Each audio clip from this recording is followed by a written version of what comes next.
두 친구가 배를 타고 여행을 하다가 그만 배가 파손되고 말았습니다. 난파되었습니다.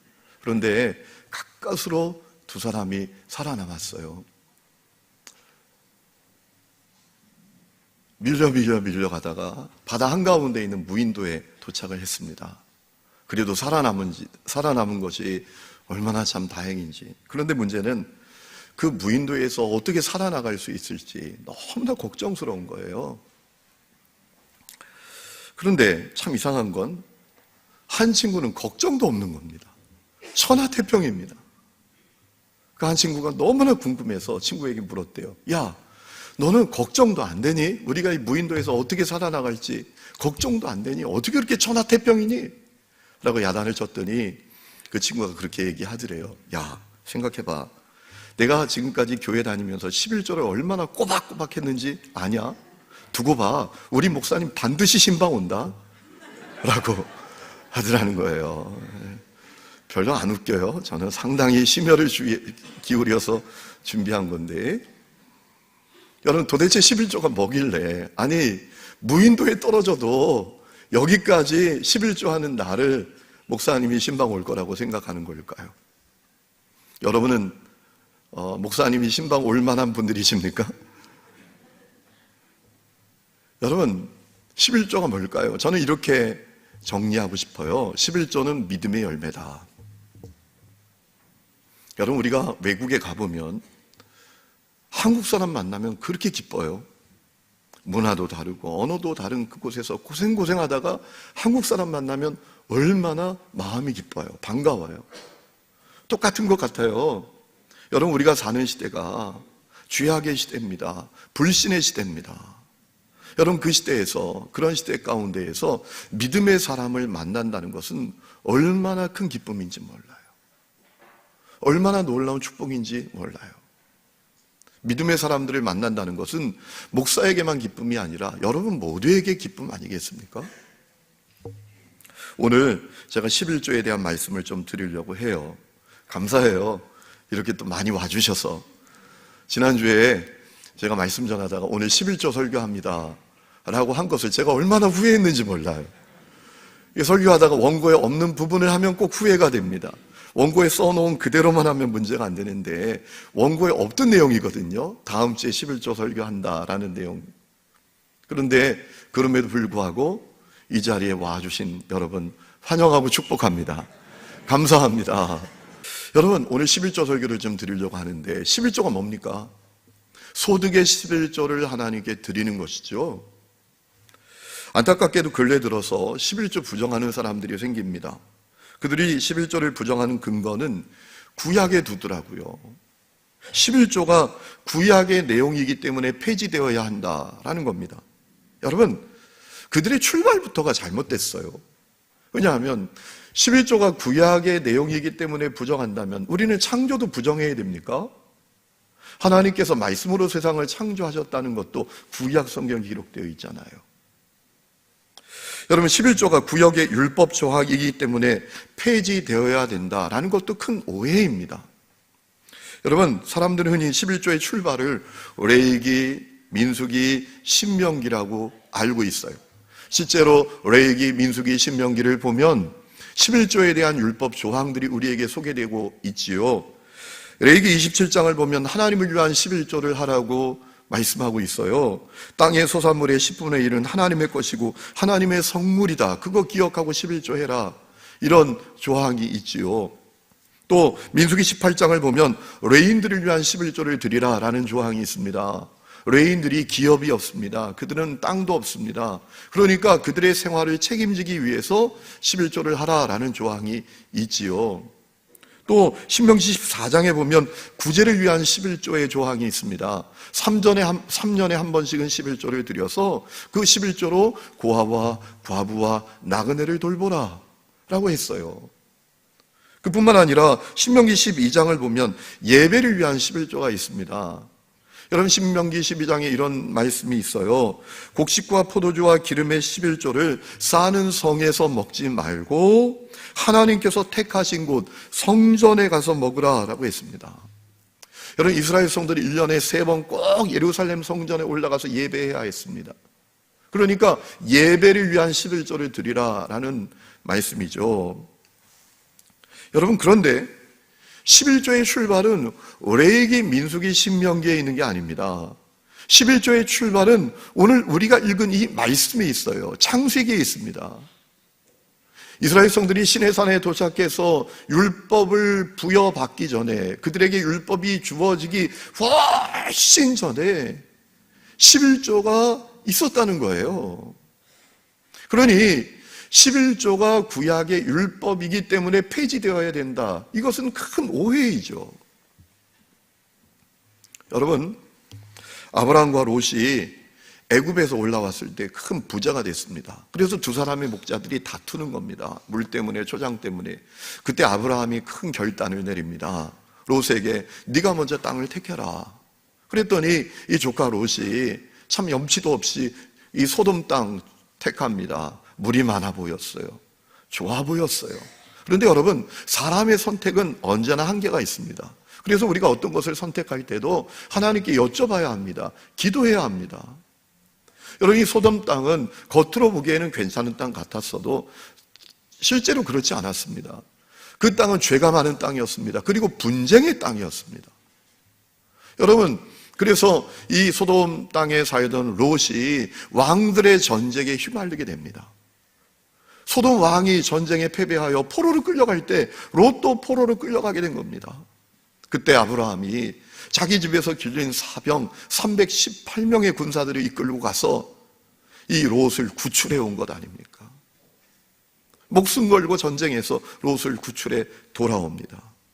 그때에 오늘 말씀해 보면 살렘 왕 멜기세덱이 떡과 포도주를 갖고 나와서 아브라함을 맞이하고 위로하고 축복했다는 것입니다. 여러분, 그 말씀이 우리가 읽은 18절에 나오죠. 다시 한번 보실까요? 살렘 왕 멜기세덱이 떡과 포도주를 가지고 나왔으니 그는 지극히 높으신 하나님의 제사장이었더라. 19절, 그가 아브라함에게 축복하여 이르되 천지의 주제이시여 지극히 높으신 하나님이여 아브라함에게 복을 주옵소서. 그러자 아브라함이 어떻게 하죠? 자기에게 있는 것 가운데, 자기가 얻은 것 가운데 10분의 1을 멜기세덱에게 드렸다라는 것입니다. 20절 말씀 보면 아브라함이 그 얻은 것에서 10분의 1을 멜기세덱에게 주었더라라는 거예요. 자, 우리가 하나 알아봐야 될 게 있습니다. 이 살렘 왕 멜기세덱이 누굽니까? 이 멜기세덱이 누군지 오늘 말씀을 통해서는 세 가지를 확인할 수 있습니다. 첫 번째, 그의 이름이 멜기세덱이었다는 것.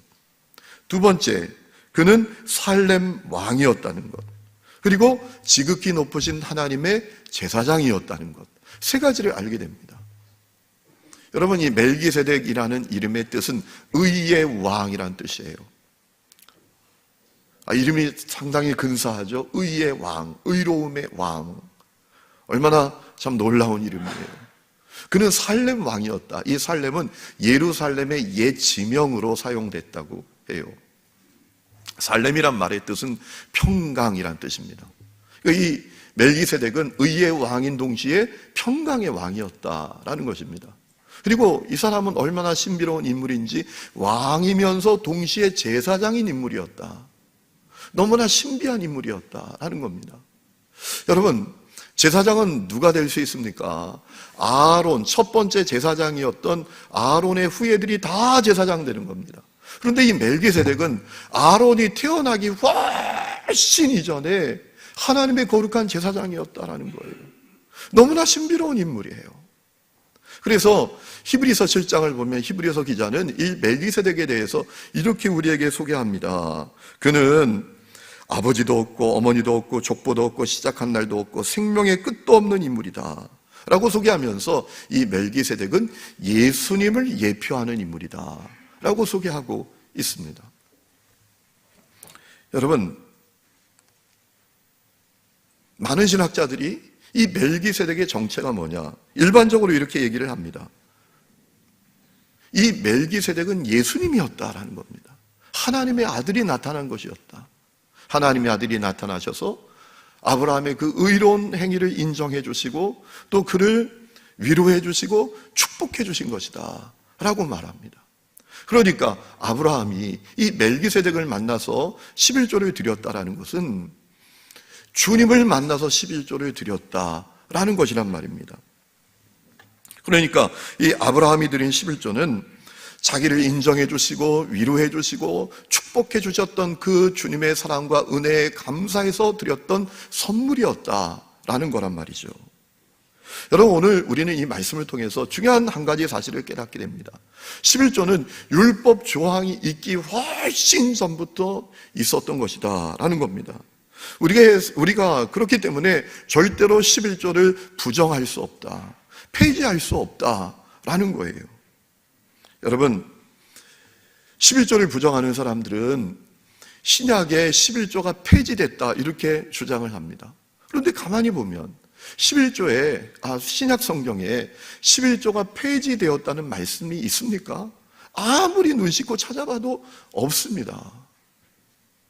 여러분, 마태복음 23장을 보면 예수님께서 바리새인과 서기관들의 위선적인 모습을 책망하는 내용이 나옵니다.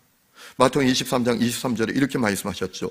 화 있을진저 외식하는 서기관들과 바리새인들이여, 너희가 박하와 회양과 근처의 11조는 드리되 율법에 더 중한 바 정의와 궁율과 믿음은 버렸도다 라고 책망하셨다라고 했어요. 11조는 잘 드린 이 바리새인과 서기관들이 정의와 궁율은 집어던졌다라는 거예요. 그거 안 된다는 겁니다. 그리고 그 다음에 주님이 뭐라 말씀하셨습니까? 이렇게 말씀하셨어요. 그러나 이것도 행하고 저것도 버리지 말아야 할지니라. 세번역 성경엔 어떻게 번역됐는가 하면 그것들도 소홀히 하지 않아야 했지만 이것들도 마땅히 행해야 했다. 공동번역 성경 번역본에 찾아보니까 이렇게 번역이 되어 있습니다. 10분의 1을 바치는 일도 소홀히 해서는 안 되겠지만 정의와 자비와 신의도 실천해야 하지 않겠느냐 라고 주님이 말씀하셨다는 거예요. 여러분, 주님께서 11조를 폐지한 적이 없습니다. 11조도 잘해야 된다라고 말씀하신 거예요. 여러분, 11조를 부정하는 사람들은 또 이런 주장을 하더라고요. 11조를 가르치는 목사들이 자기들이 구약의 레이지파도 아니면서 레이지파의 몫을 스스로 가짐으로 스스로를 기만한다라고 주장을 해요. 저는 동의할 수 없더라고요. 왜냐하면 여러분, 어떤 목사가 레이지파의 몫이었던 11조를 받습니까? 목사는 다만 교회 회의에서 결정한 사례비, 생활비를 받을 뿐이에요. 여러분, 이단이 아니고서 구약의 레인들이 받는 11조를 받는 목사는 없어요. 여러분, 11조를 부정할 수 없어요. 성경은 11조에 대해서 분명히 우리에게 말씀하고 있는 바입니다. 저는 11조를 이렇게 정의하고 싶어요. 11조는 나 같은 죄인을 구원해 주신 하나님의 사랑과 은혜에 감사하는 마음을 드리는 것이다. 여러분, 예수님께 서기관 한 명이 찾아왔던 적이 있습니다. 예수님께 여쭸어요. 첫 번째 계명이 뭡니까? 그때 예수님께서 뭐라 말씀하셨죠? 너 마음과 목숨과 힘과 뜻을 다해서 하나님 사랑하는 거다 라고 말씀하셨어요. 여러분, 세상에 어떤 사람이 마음을 다하고 심지어 목숨까지 다해서 하나님을 사랑할 수 있겠어요? 누가 그렇게 하나님을 사랑할 수 있겠습니까? 자기를 향한 하나님의 사랑이 얼마나 놀라운지 아는 사람은 그렇게 할 수 있을 거예요. 자기를 향한 하나님의 사랑과 은혜에 정말 감사한 마음을 가진 사람은 그렇게 할 수 있을 거예요. 그리고 그런 사람들은 주님께 어떤 것을 드려도 아깝지 않다고 여길 겁니다. 내게 주신 사랑과 은혜가 너무나 감사해. 이 마음을 분명히 가진 사람은 주님께 어떤 것을 드려도 아깝지 않다고 여길 거예요. 저는 이런 분을 만난 적이 있어요. 자기는 하나님께 돈 드리는 게 제일 쉽대요. 하나님께 목숨도 드려야 되고 몸도 드려야 되는데 그렇다면 돈 드리는 게 제일 쉽다라는 거예요. 여러분, 그렇지 않으세요? 우리가 목숨을 다해서 또 몸을 다해서 하나님을 사랑해야 돼요. 여러분, 목숨을 다해서 몸을 다해서 하나님을 사랑한다면 돈 드리는 건 제일 쉬운 거라는 거죠. 제가 지난번에 미국 갔을 때 제 친구 목사님이 저를 호텔에 데려다 주면서 하는 얘기가 있더라고요. 야, 밤에 절대로 호텔 밖에 나오지 마라. 그리고 절대로 골목 같은 데는 가지 마. 권총 맞아. 이런데요. 죽을래? 돈 내놓을래? 여러분이 그런 일을 당했다고 생각해 보세요. 돈 가져라 하죠. 돈 가져가라 하죠. 돈 가져가라 하는 일이 쉬운 일이죠. 뭐 비유가 될지는 모르겠지만 주님을 목숨 다해 몸을 다해 사랑해야 된다면 주님께 돈을 드리는 게 자기는 제일 쉬운 일이라는 거예요. 여러분, 마태복음 6장에 예수님께서 아주 중요한 말씀을 하신 적이 있습니다. 한 사람이 두 주인을 섬기지 못한다. 사람이 하나님과 돈을 겸하여 섬기지 못한다 라고 하셨어요. 여러분, 왜 사람이 하나님과 돈을 함께 섬기지 못할까요? 여러분, 그 마태복음 6장에 재물이라고 번역된 그 단어는 히라보 원문을 보면 맘모니아입니다. 맘몬이에요. 그러니까 재물은 단순히 재물이 아니라 그 뒤에 돈의 신인 맘몬이 역사하고 있다는 거예요. 여러분, 악한 영은 끊임없이 우리에게 하나님이 아니라 돈이 우리를 책임질 것이라고 믿게 만듭니다. 그래서 돈의 노예가 되고 돈의 포로가 되도록 우리를 몰아갑니다. 그래서 돈과 하나님을 절대로 함께 못 섬긴다는 거예요. 많은 사람들이 돈의 노예로, 돈의 포로로 살아간다는 거예요. 여러분, 우리가 십자가 복음을 만날 때 우리에게 일어나는 중요한 변화가 있지요. 예수님을 주님이라고 부르게 돼요. 주님은 뭡니까? 주인이죠, 주인. 참 이상한 게 있어요. 예수님을 만나고 예수님을 나의 주님이라고 부르면서도 우리는 11조에 너무 민감합니다. 주님께서 내 주인이라면서요. 내 삶의 주인이라면서요. 내 인생의 주인이라면서요. 내 모든 것의 주인으로 고백하는 겁니다. 예수님을 주님으로 부르는 것은. 그런데 우리는 11조에 너무나 민감합니다. 왜 그럴까요? 우리가 그만큼 이 돈의 노예요, 포로가 되어 있다는 것을 반증하는 것이란 말입니다. 여러분, 신약 성경이 우리에게 헌금에 대해서 가르쳐 주시는 내용은 무엇입니까? 신약 성경 가운데에서 우리에게 헌금을 어떻게 할 것인가에 대해서 분명히 가르쳐 주시는 말씀이 있는데요. 고린도후서 9장에 있는 말씀이에요. 고린도후서 9장 7절에 이런 말씀이 있습니다. 각각 그 마음에 정한 대로 할 것이고 인색함으로나 억지로 하지 말지니 하나님은 즐겨내는 자를 사랑하시느니라. 자, 헌금의 세 가지 원칙이 있습니다. 첫 번째 뭡니까? 각각 그 마음에 정한 대로 해라. 그 마음에 결정한 대로 해라. 두 번째는 무엇이죠? 인색함으로 헌금하지 말아라. 세 번째는 억지로 하지 말고 즐거움으로 하라 라는 겁니다. 그런데 여러분, 이 7절 말씀보다 그 앞에 6절에 있는 말씀이 더 중요한 것 아십니까? 이 7절은 6절하고 같이 읽어야 합니다. 고린도후서 9장 6절에 있는 말씀은 무엇입니까? 이런 말씀이에요. 이것이 곧 적게 심는 자는 적게 거두고 많이 심는 자는 많이 거둔다 하는 말이로다. 그리고 7절로 이어진다는 겁니다. 각각 그 마음에 정한 대로 할 것이고 인색함으로나 억지로 하지 말지니 하나님은 즐겨내는 자를 사랑하시느니라. 여러분, 이 7절은 6절과 같이 읽어야 돼요. 이것이 곧 적게 심는 자는 적게 거두고 많이 심는 자는 많이 거둔다 하는 말이로다. 원문에 가장 가깝게 번역한 새번역 성경에 이 6절 말씀을 이렇게 번역했습니다. 요점은 이러합니다. 적게 심는 사람은 적게 거두고 많이 심는 사람은 많이 거둡니다. 그렇기 때문에 각각 그 마음에 결정한 대로 하십시오. 인색함으로 하지 마십시오. 억지로 하지 말고 즐거움으로 하십시오 라고 말한 거예요. 여러분, 신약 성경이 우리에게 가르쳐 주신 헌금의 가르침의 핵심은 뭐냐 하면 많이 하라는 거예요. 많이 심는 자는 많이 거둔다. 그렇기 때문에 각각 그 마음에 결정한 대로 해야 되는데 기준은 많이 하는 게 기준이에요. 많이 하라는 거예요. 여러분, 우리가 분명히 기억해야 될 것은 신약 성경이 주는 헌금의 가르침은 11조 정도가 아니라는 겁니다. 헌금을 많이 하라는 겁니다. 10의 1뿐만 아니라 10의 2, 10의 3, 아니 10의 9까지도 할 수 있으면 많이 하라는 겁니다.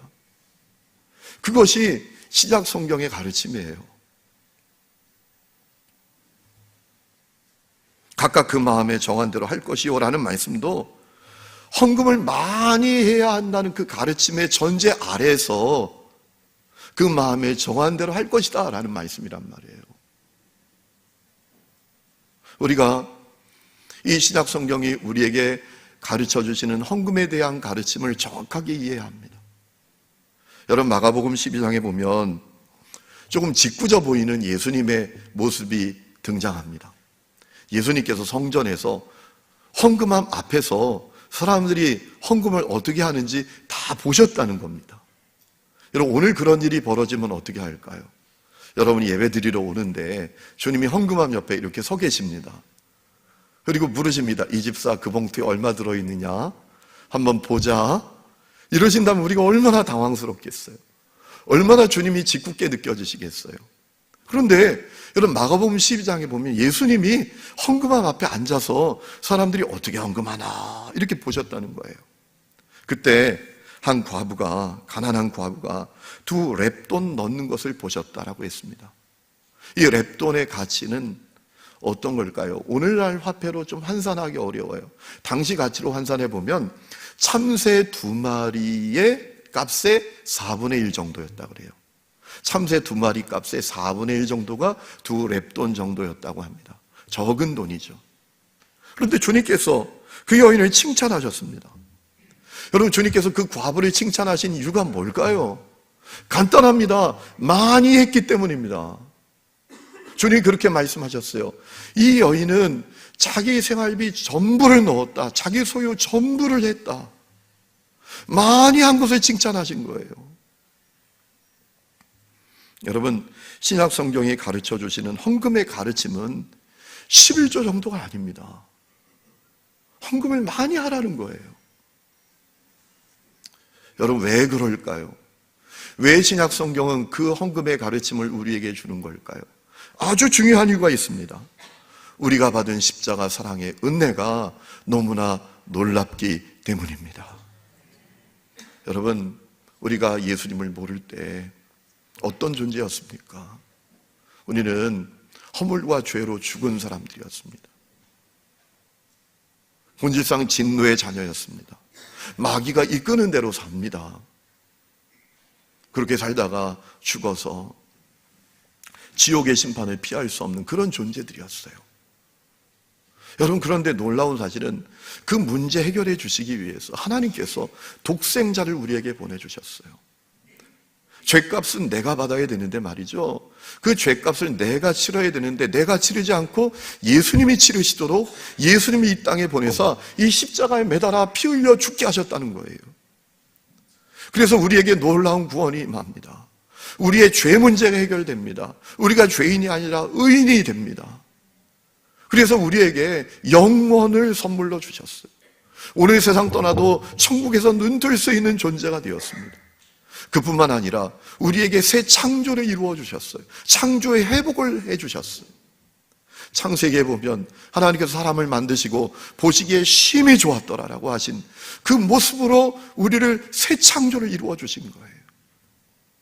더욱이 우리를 정확하게 돌보시고 우리를 인도하시고 우리의 필요를 아시고 공급해 주시는, 우리가 그 은혜를 받을 수 있는 하나님의 자녀로 우리를 삼아 주셨어요.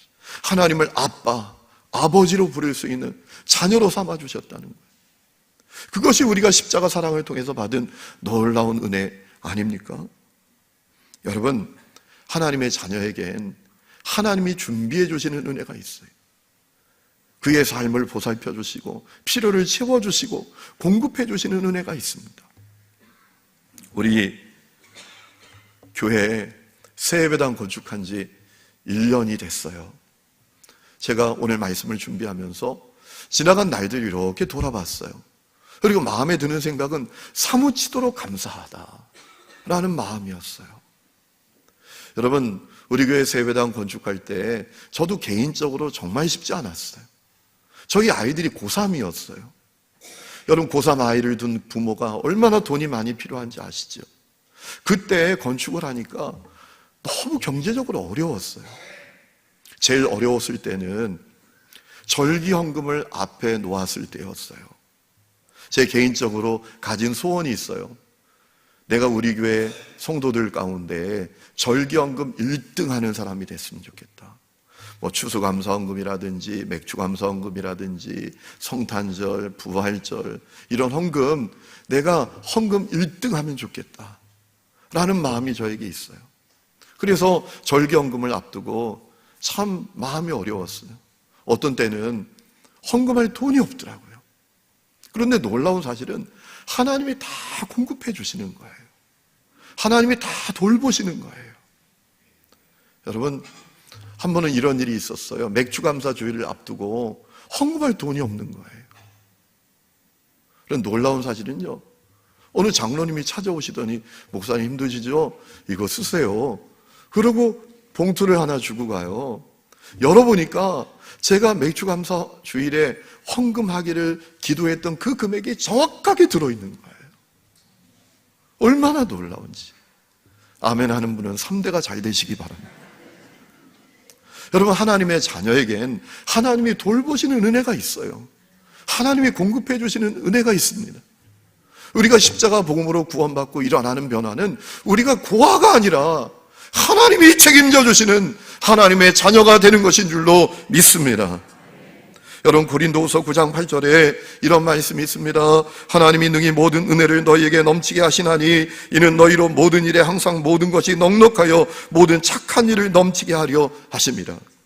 여러분, 이것은 헌금을 드린 결과가 아닙니다. 우리가 많이 심으면 하나님께서 모든 것을 은혜를 넘치게 하셔서 풍성하게 하셔서 공급해 주셔서 모든 착한 일을 넘치게 할 수 있게 하신다, 이런 내용이 아니에요. 고린도후서 9장 8절에 있는 말씀은 하나님의 자녀된 삶이 어떤 삶인지를 알려주는 거예요. 우리는 십자가 복음으로 구원받아 하나님의 자녀가 되었기 때문에 이제 영적으로 고아가 아니라 하나님의 자녀가 되었기 때문에 하나님께서 우리에게 은혜를 주시고 그것도 넘치는 은혜를 주셔서 모든 것을 공급해 주시고 넉넉하게 하셔서 모든 착한 일을 넘치게 하시는 그 삶이 하나님의 자녀의 삶이다라는 거예요. 그렇기 때문에 신약 성경은 우리에게 헌금에 대해서 가르쳐 주기를 11조만이 아니라 많이 하라고 가르쳐 주시는 거예요. 율법에 매인 사람들은 11조 정도만 하지요. 그런데 그 십자가의 놀라운 사랑과 은혜를 아는 사람들, 십자가 복음을 통해서 내가 어떤 존재가 되었는지를 깨달은 사람들은요, 많이 드릴 수 있는 존재가 됐다고 신약 성경이 우리에게 가르쳐 주시는 거예요. 이 은혜가 여러분 가운데 있기를 주의 이름으로 축원합니다. 여러분, 저는 11조는 최소한의 안전장치라고 믿어요. 땅과 거기 충만한 것, 세계와 그 중에 거하는 것, 내 모든 것의 주인이 누군지를 잊지 않는 안전장치, 내 삶의 공급자가 누군지를 잊지 않는 안전장치, 나 같은 죄인을 사랑해 주신 그 사랑을 잊지 않는 안전장치, 구원의 은혜에 감사하는 안전장치, 돈을 신으로 섬기고 탐심의 노예가 되지 않도록 하는 안전장치. 여러분, 골로새서 3장에 보면 탐심이 우상숭배라고 했어요. 탐심으로 돈을 우상으로 여기는 삶을 살지 않도록 하는 안전장치, 하나님을 신뢰하는 믿음을 유지하는 안전장치가 저는 11조라고 믿어요. 그러므로 저는 우리 하느님 교회 성도들이 감사와 사랑의 마음으로 11조를 잘 드리는 분들이 될 수 있기를 주의 이름으로 축원합니다. 그럼 어떻게 우리는 11조를 해야 될까요? 세 가지 기억하세요. 첫 번째는 소득의 11조를 드리십시오. 어떨 때는 어려우면 뭐 소득의 11조를 드리냐, 일부만 드리지. 여러분, 그렇게 생각하지 마시고 11조잖아요. 소득의 11조를 드리십시오. 두 번째는 환경이 아니라 주님을 바라보고 믿음으로 드리십시오. 여러분, 힘들고 어려울 때는 이런 마음이 들 때가 있잖아요. 야, 이번 달에만 빼먹으면, 11조 빼먹으면 좀 숨통이 트일 것 같다. 여러분, 그때 환경을 바라보지 말고 믿음으로 드리시기를 축복합니다. 여러분, 우리는 보이지 않는 것을 믿는 사람들이에요. 인간의 계산 위에 역사하시는 하나님을 믿는 사람들이에요. 환경을 보지 말고 여러분, 주님 바라보고 믿음으로 드리시기 바랍니다. 세 번째는 내가 섬기는 교회 공동체에 드리시기 바랍니다. 여러분, 신명기 14장 23절에 이런 말씀이 있습니다. 내 하나님 여호와께서 그 이름을 두시려고 택하신 곳, 그곳에서 너의 곡식과 포도주와 기름의 11조를 먹으라 라고 했어요. 이게 무슨 내용인가 하면 이스라엘 성들이 11조를 드립니다. 그러면 그 11조를 갖고 성전으로 올라갑니다. 그리고 하나님께 11조 예물을 드린 다음에, 예배가 끝난 다음에 그 11조의 예물을 함께 먹으라라는 얘기예요. 여러분, 이 말씀을 거꾸로 뒤집으면 이렇게 되는 겁니다. 너 11조 먹는 곳에다 너 11조를 드려라 라는 거예요. 이것을 오늘 우리는 이렇게 적용할 수 있어요. 내가 섬기는 교회 공동체 11조를 하라라는 얘기예요. 왜냐하면 여기서 여러분들이 11조를 먹잖아요. 이 건물에서 예배드리고 이 교회 공동체에서 말씀 양육받고 심지어 이 교회 공동체에서 밥도 먹잖아요.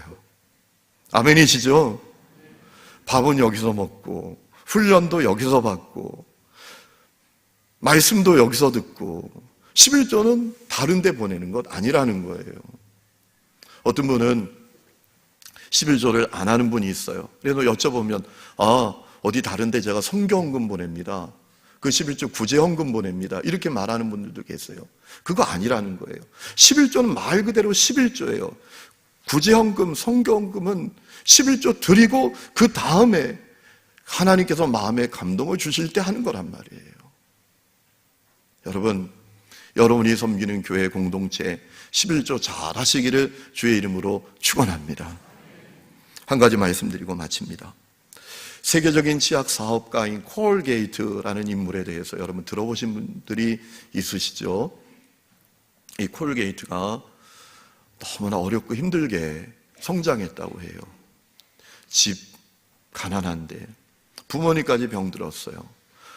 아버님은 중풍으로 쓰러지고 어머니는 폐결핵을 앓고, 그래서 이 콜게이트가 어릴 때 자기 형제들 다 먹여 살려야 되는 거예요. 얼마나 인생이 고단하고 힘든지요. 이 콜게이트가 어느 날 너무 힘들어서 자기 마을에 아주 존경받는 어른을 찾아갔대요.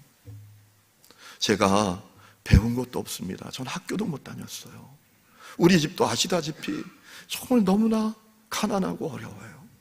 제가 어떻게 살아야 되겠습니까? 그랬더니 그 어르신이 하는 얘기가, 너 내 말을 따른다면 너의 삶이 반드시 복될 거야 라고 하시면서 이렇게 얘기했대요. 너 하나님 잘 섬겨라. 하나님 잘 섬겨라. 두 번째, 주일 거룩하게 잘 지켜라. 세 번째, 하나님 앞에 철저한 11조 생활해라. 네 번째, 네가 아무리 돈을 많이 벌고 네가 대단한 사람이 돼도 하나님 앞에 철저하게 겸손하게 살아가는 사람이 되라 라고 했다는 거예요. 콜게이트가 그 이야기를 마음에 담았어요. 그리고 도시로 가서 살기 시작했어요. 양초 공장에 취직을 해서 일하기 시작했어요. 그 어른이 충고했던 대로 합니다. 겸손하게 삽니다. 주일 철저하게 지킵니다. 11조 철저하게 합니다. 그렇게 살았어요. 어느 날 양초 공장 사장이 죽었어요. 이 양초 공장을 누가 이끌어가야 되는가? 양초 공장 사장이 가장 신뢰하던 콜게이트가 이끌어가라 라고 결정이 됐어요. 그래서 이 콜게이트가 양초 공장을 이끌어가는데 놀라운 사실은 이 양초 공장이 커져서 세계적인 치약 회사인 콜게이트가 됐다라는 거예요. 여러분, 이 콜게이트는 늘 수입의 10분의 1을 구별해서 오른쪽 주머니에 넣어두고 살았대요. 수입이 늘어나자 10분의 5를 하나님께 했대요. 어떨 때는 수익 전부를 하나님의 일을 위해서 드리기도 했다고 해요. 여러분, 이 콜게이트를 상징하는 슬로건이 있었다고 해요. 회사의 슬로건입니다. 콜게이트 회사의 슬로건이 뭐였는가 하면 오른쪽 주머니에는 11조, 왼쪽 주머니에는 이익금을 담는다라는 거였다는 거예요. 하나님께서 그 콜게이트에게 놀라운 은혜와 복을 주셨다라는 거죠. 성도 여러분, 많이 심는 자는 많이 거둘 것이라고 분명히 성경은 헌금에 대한 가르침을 우리에게 주고 계세요. 기독교 역사 가운데 이 말씀을 믿고 이 말씀이 그저 성경 속에 있는 문자가 아니라 내 삶에 실현된 약속이라는 사실을 경험한 수많은 믿음의 선진들이 있습니다. 저는 우리 하늘님교회 성도들이 그 뒤를 따라가는 분들이 다 될 수 있기를 주의 이름으로 축원합니다.